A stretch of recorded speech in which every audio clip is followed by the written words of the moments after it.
ధృతరాష్ట్ర మహారాజుకు సంజయుడు మహాభారత యుద్ధం గురించి చెబుతూ, ఓ ధృతరాష్ట్ర మహారాజా, శ్రీకృష్ణుని యొక్క అనుగ్రహం వల్ల అర్జునుడికి విశ్వరూప సందర్శనం జరిగిందని, అలాగే యోగీశ్వరుడైనటువంటి కృష్ణుడు, ధనుర్ధారి అయినటువంటి అర్జునుడు ఎక్కడ ఉంటాడో అక్కడ సిరి విజయం సుసంపన్నమై ఉండి తీరుతాయని నా అభిప్రాయం అంటూ చెప్పసాగాడు సంజయుడు.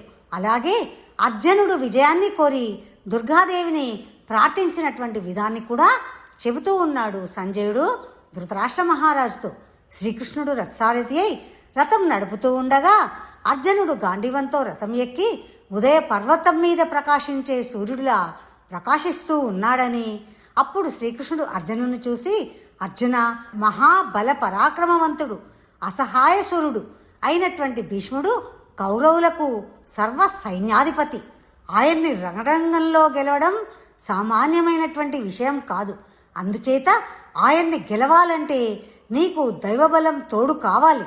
దుర్గాదేవిని ప్రార్థించి ఆవిడ అనుగ్రహాన్ని సంపాదించు, అది నీకు చాలా మేలు చేస్తుంది అని చెప్పాడు శ్రీకృష్ణుడు అంటూ సంజయుడు ధృతరాష్ట్ర మహారాజుకు చెబుతూ ఉన్నాడు.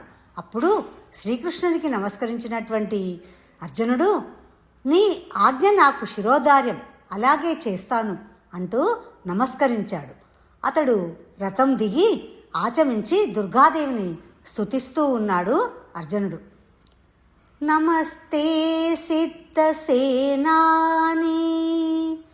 చార్యే మందార వాసిని కుమారి కాళీ కాపాళీ కృష్ణ పింగళే భద్రకాళీ నమస్తుభ్యం మహాకాళీ నమోస్తుతే అంటూ ఇలా స్తోత్రం చేసినటువంటి అర్జునుని మీద అనుగ్రహం కలిగిన దుర్గాదేవి ప్రత్యక్షమై శ్రీకృష్ణుని సమక్షంలో అర్జునుడితో ఇలా చెబుతూ ఉంది. ఓ అర్జున, నువ్వు ఈ భారత యుద్ధంలో విజయం సాధించి విజయుడనే పేరును సార్థకం చేసుకుంటావు సుమా. చరాచర జగన్నాథుడైనటువంటి ఈ శ్రీకృష్ణ భగవానుడు నీకు సహాయుడుగా ఉన్నాడు. నీకింకా లోటేమున్నది? ఈ శత్రువులే కాదు, వజ్రహస్తుడైనటువంటి దేవేంద్రుడు కూడా నిన్నేమీ చేయలేడు. నీకా వరం ప్రసాదిస్తున్నాను అంటూ అంతర్ధానమైపోయింది అంటూ చెప్పాడు సంజయుడు ధృతరాష్ట్ర మహారాజుతో.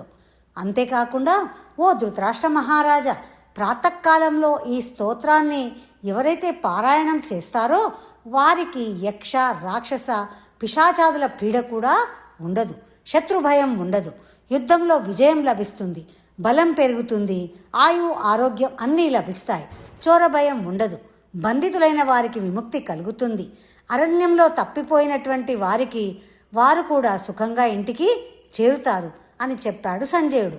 ఇలా పొగుడుతున్నటువంటి సంజయుని చూసి వారిస్తూ అలా శత్రువులను కీర్తించబోతున్నటువంటి వారిని సంజయుడిని వారించి యుద్ధ విషయాలు చెప్పమన్నాడు ధృతరాష్ట్రుడు. చెప్పసాగాడు సంజయుడు. అలా మొదటి రోజు యుద్ధాన్ని గురించి చెబుతూ ఉన్నాడు సంజయుడు. దాన్ని మనం మరి ఒక ఎపిసోడ్లో చూద్దాం. నమస్కారం, మీ వన.